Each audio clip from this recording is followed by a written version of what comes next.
On a quitté la dernière CAN avec le sacre du Sénégal et le pénalty de Sadio Mané. J'ai voulu redémarrer l'histoire. Pour vous les amis, on est à Riyad, au royaume d'Arabie Saoudite. Oh, bonsoir Sadio.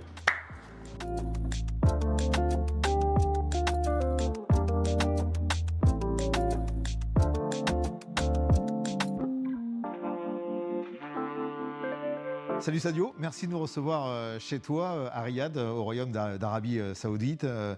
Ça fait maintenant 6 mois que tu t'es installé ici. Voilà, première question qu'on a envie de te poser, c'est comment tu vas? Est-ce que tu es heureux ici? Ouais, tout va bien. C'est bien vrai que ça fait 6 mois, je suis là, et je connais un peu la ville, je connais aussi les gens, hein, mais vraiment, c'est top. C'est top. J'aime bien la ville, les gens, ils sont hyper sympas, cool. En plus, je suis musulman, donc notre culture n'est pas. Il y a pas une grande différence de culture. Du coup, voilà, j'avais vraiment pas de souci là-dessus.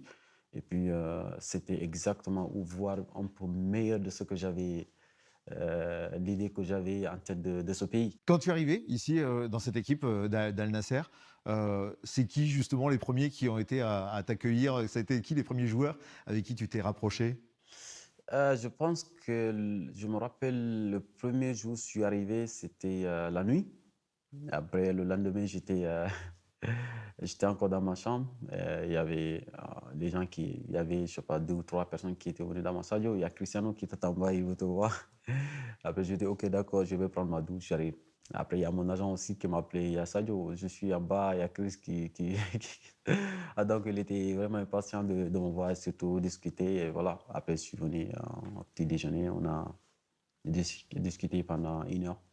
Et aussi, il y a des joueurs saoudiens qui sont mes amis. Je suis plus avec les joueurs saoudiens d'ailleurs Ouais. maintenant parce ils sont cool, ils veulent surtout connaître un peu de chez nous. Et donc, à chaque fois que je suis avec eux, ils essayent de me parler du Sénégal, que ça se passe comment là-bas, l'Europe aussi, bien sûr. Mhm. Et d'ailleurs, ils veulent tous venir au Sénégal. La présence de Cristiano Ronaldo quand même dans ce club, au moment de prendre ta décision, ça a joué, ça t'a réconforté de te dire voilà, qu'il y avait un joueur avec des ballons d'or comme Cristiano qui était là? D'ailleurs, je pense que ils ont bien joué le coup, hein. Ils ont très bien joué le coup de faire venir Cristiano en premier. Je pense que ça a vraiment boosté leur projet. Et voir aussi le projet qui est derrière tout ça, je pense que ça aussi, c'est quelque chose qui m'a le plus motivé parce que, voilà, avant de rejoindre un club, j'essaie de savoir d'ailleurs c'est quoi le projet, c'est quoi l'idée du club et tout. Et je pense qu'aussi ça m'a aussi facilité, ça a facilité les choses. Donc, qu'est-ce qui a motivé finalement le choix d'Al Nasser? Parce que je sais qu'il y avait la moitié du championnat saoudien qui te voulait. Enfin, c'était Al Hilal, Al Ahly, Al Ittihad. Tout le monde voulait Sadio Mané. Toi, c'est toi qui choisis Al Nasser?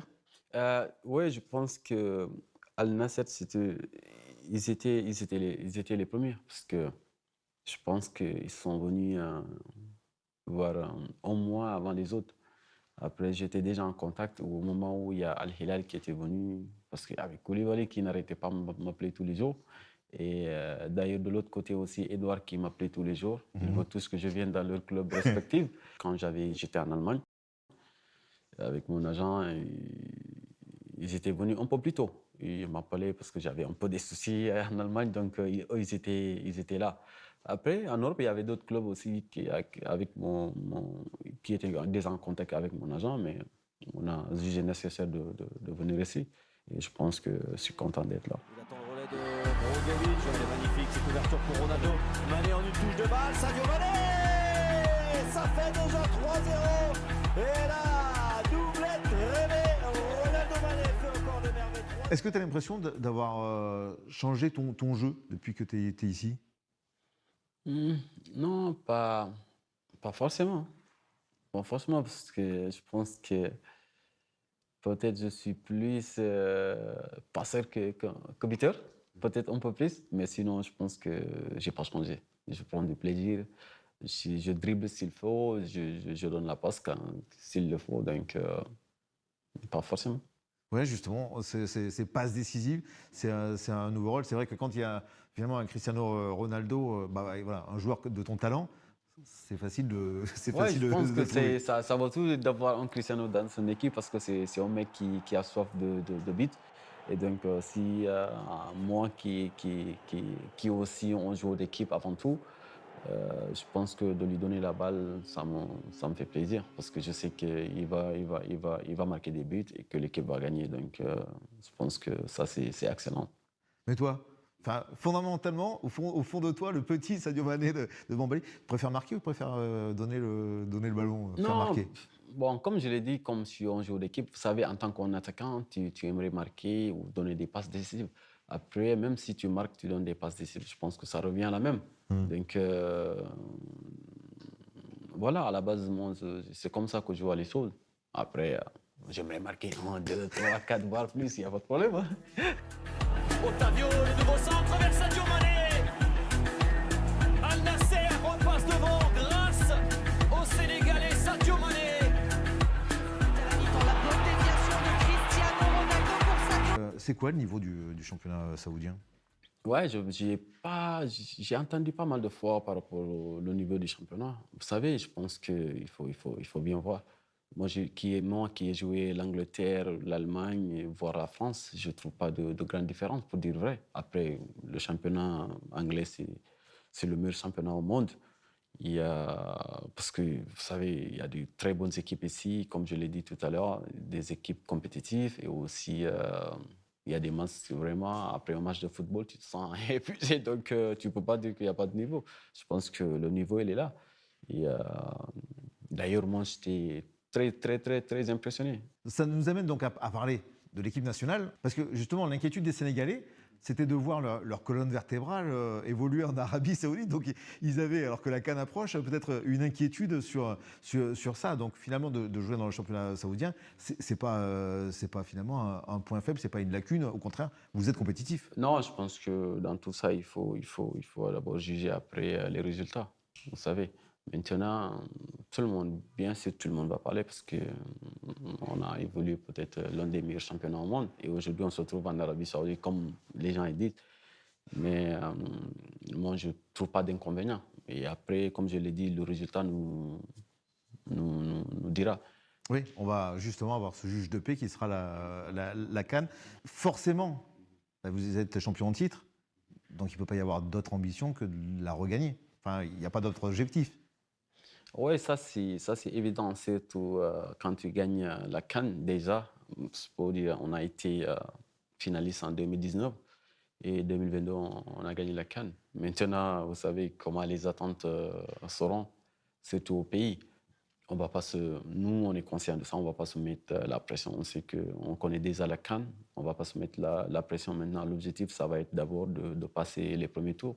Et après, on verra ce qui va passer. Mais ce qui est sûr est que, voilà, on va pas se voiler la face. L'objectif, c'est d'aller conserver le titre. Cette victoire, on a l'impression que ça a décomplexé complètement le football sénégalais. Parce que depuis, je suis obligé de prendre des notes. Donc le Sénégal a gagné le Tchad, la CAN U17, la CAN U20, même la CAN de beach soccer. On a l'impression qu'en fait, le palmarès était vide avant que vous libériez complètement tout un pays. Oui, tout à fait. Je pense que depuis l'indépendance, on n'a jamais gagné un trophée. À un moment donné, quand on était jeune, tout le monde se disait est-ce que c'est possible de gagner?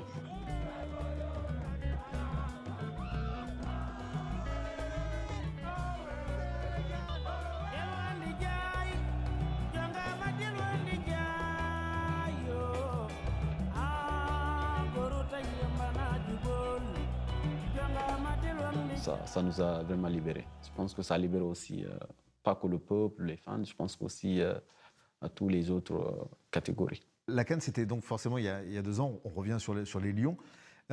Cette équipe, comment toi, évidemment avec ton rôle dedans, comment tu l'as vu évoluer là, sur les 2 dernières années? Vous savez, le football, c'est le mental.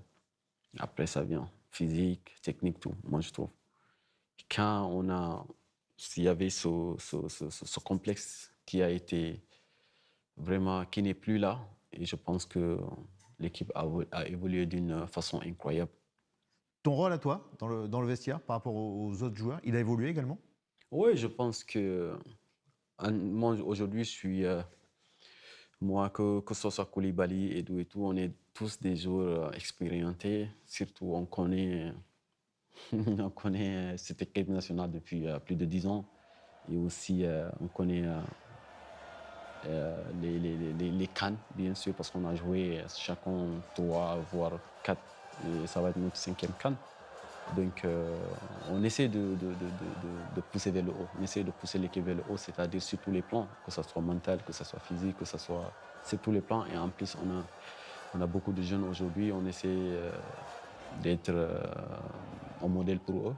Donc, forcément, on n'a pas droit à l'erreur. Donc, je pense aussi que c'est ce qui fait notre force aujourd'hui. Est-ce que justement, la prochaine évolution du Sénégal, ça ne serait pas de devenir peut-être un peu moins dépendant de Sadio Mané? C'est vous qui le dites. Moi, je n'ai jamais su que j'étais dépendant. Merci pour le compliment. Non, je pense que nous sommes une équipe. Nous sommes une équipe. Je pense que que ce soit le staff aujourd'hui, je pense qu'on a l'un des meilleurs staffs d'Afrique, du monde, voilà. Et je pense que avec aujourd'hui les jours qu'on a, je pense que c'est ce qui fait qu'on a gagné la CAN, honnêtement. Ça fait maintenant 8 ans qu'Aliou Cissé il est à la tête des Lions. C'est une longévité incroyable. C'est quoi le secret justement pour qu'il soit resté aussi longtemps à la tête? C'est incroyable quand même, hein. D'habitude, je pense que j'ai fait pas mal de clubs, mais les coachs, c'est 2 ans, 3 ans. Voilà.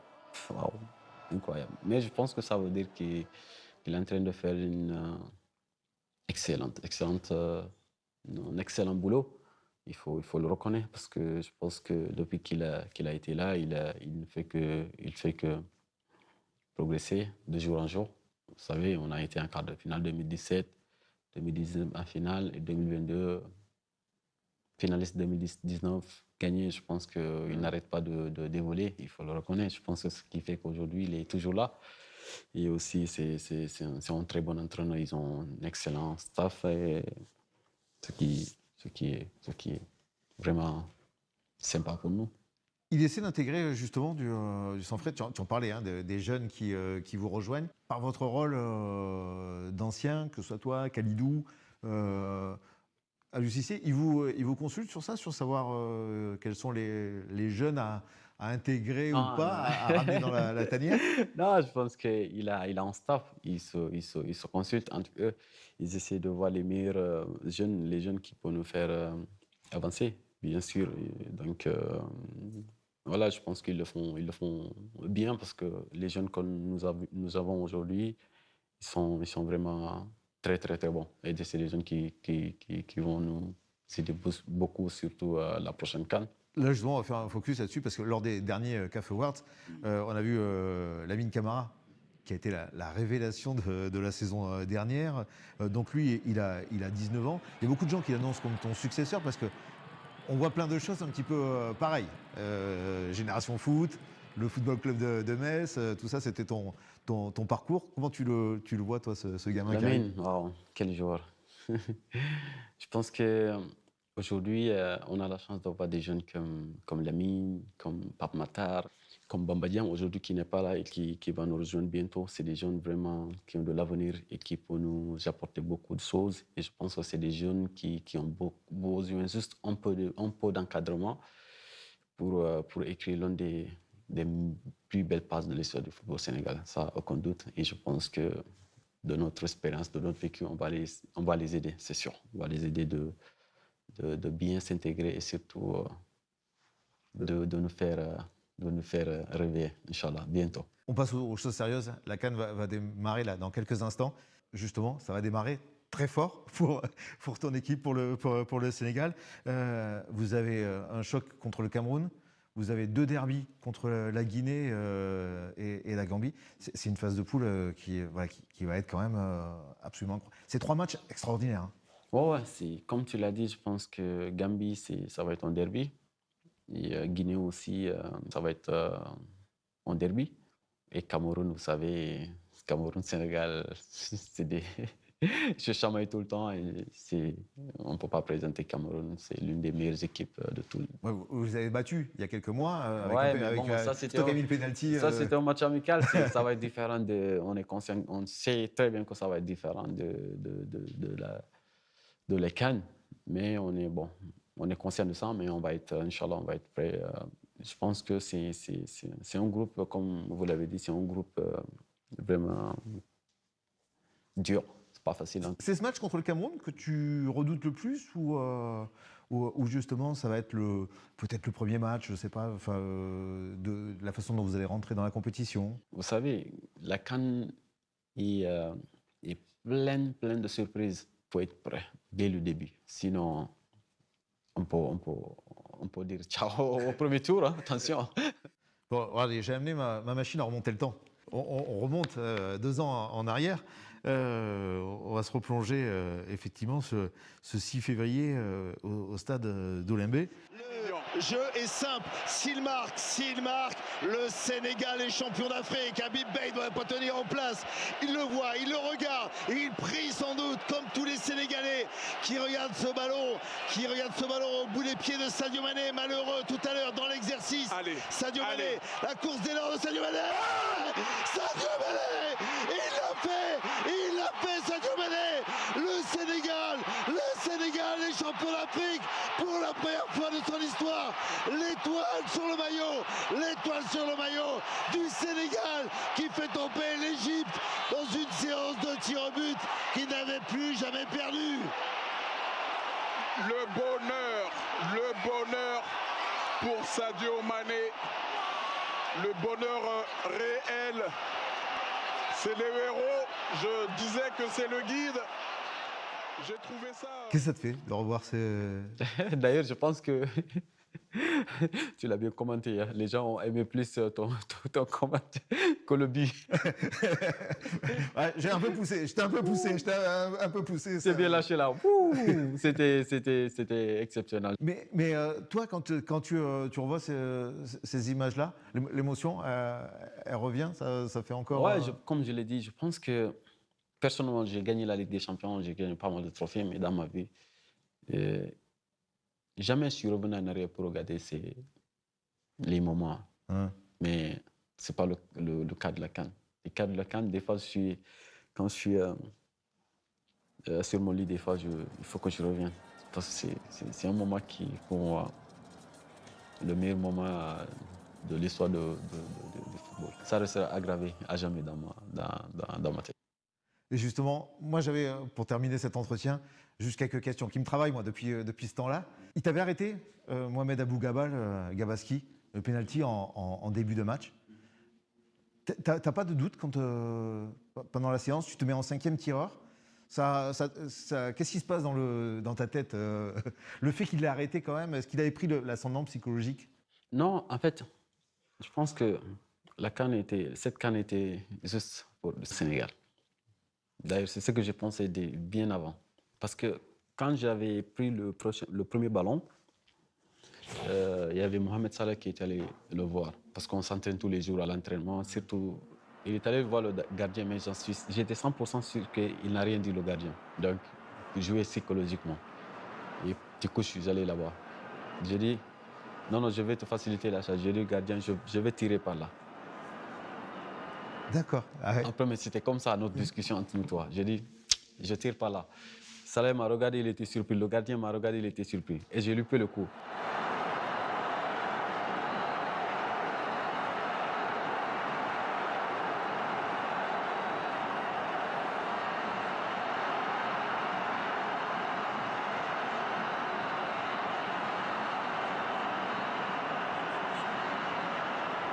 La concentration pour Mohamed Abou Gabal. La longue course d'élan, Sadio Mané qui frappe. C'est tiré, c'est arrêté par Abou Gabal. L'énorme, le géant pharaon Abou Gabal qui s'impose face à Sadio Mané. J'avais cette rage. Donc, quand j'étais le dernier tireur d'ailleurs, je pense que... d'ailleurs, après, j'ai vu la vidéo quand Salah, à un moment, je ne sais pas s'il pleurait ou je ne sais pas, parce qu'il me connaît. Moi, en tout cas, il y avait la pression et tout, mais moi, j'étais serein. En partant, j'étais serein. Je pense que quand j'ai arrêté la première fois, je me suis dit que maintenant, ce n'est plus le moment de Moi, je te vois justement rater. prendre le ballon, Mhm. tu fais 2-3 pas, Mhm. tu te retournes, Mhm. tu dis... Non, mais ça fait 2 ans que ça me travaille, moi. Et tu dis quelque chose à tes partenaires, et ensuite, tu y retournes. Tu leur dis quoi? Tu leur dis, je vais marquer? Non, en fait, quand il y avait... j'étais le dernier tireur, et je pense que tu as bien vu l'image, parce que cette image-là, je l'ai vue nulle part. Non, je me souviens de ça au stade. J'étais parti, j'ai fait... Quand c'était mon tour, je suis allé 2 pas, et je suis revenu. Et donc, tout le monde, on s'est mis... je me rappelle, c'est Abdoulaye Diallo qui dit, écoutez les gars, c'est le moment. Prions ensemble, les gars, on prie ensemble. Donc, je pense que c'était un signal fort. Que c'était vraiment... Je pense que ce moment-là, c'est des petits gestes, mais c'est des gestes qui sont forts. Et je pense aussi que ça m'a motivé encore plus de me dire qu'il faut pas... C'est pas le moment de lâcher tous ces soldats qui vraiment se faire depuis le début. Et donc, en allant, je me suis dit que je ne sais pas ce qui va se passer, mais il faut mettre le ballon au fond. Tu marques, c'est l'étoile sur le maillot. L'étoile sur le maillot. À quoi tu penses juste au moment où tu marques? En fait, ces genre de moments, si ça arrive, surtout pour moi, c'était le meilleur moment de mon existence, surtout dans le foot, surtout depuis que j'ai commencé à jouer au football. Waouh! Des fois, tu te dis que c'est comme si le ciel est tombe. Tu sais même pas à quoi tu penses, tu sais même pas de là où tu es. Tu fais des choses, des fois, tu te dis waouh. C'est après que tu te ressaisis. Mais au moment, j'étais pas moi-même. Parce que c'était plus fort pour moi. Mais tout ça, maintenant, c'est l'histoire du football. Là, dans quelques instants, on repart à 0. Ouais. Maintenant, ça va être une autre CAN. On est conscient, on sait que ça va être une autre CAN. Maintenant, comme je l'ai dit, on a de l'expérience. Après, ça ne suffit pas. Il faut essayer de mettre tous les ingrédients pour pouvoir réussir. Après, on sait que ça ne va pas être facile. Il y a pas mal d'équipes qui peuvent prétendre à gagner la CAN, on le sait. Maintenant, on va essayer d'aller là-bas et surtout faire le mieux. Toi, tu as hâte que ça démarre? Ouais, vraiment là, j'ai hâte. Je ne pouvais même pas attendre maintenant. Je ne peux même pas attendre maintenant. J'ai vraiment hâte. Bonne chance, bon courage, Merci. Sadio. Merci beaucoup de nous avoir reçus. Merci, le plaisir est partagé.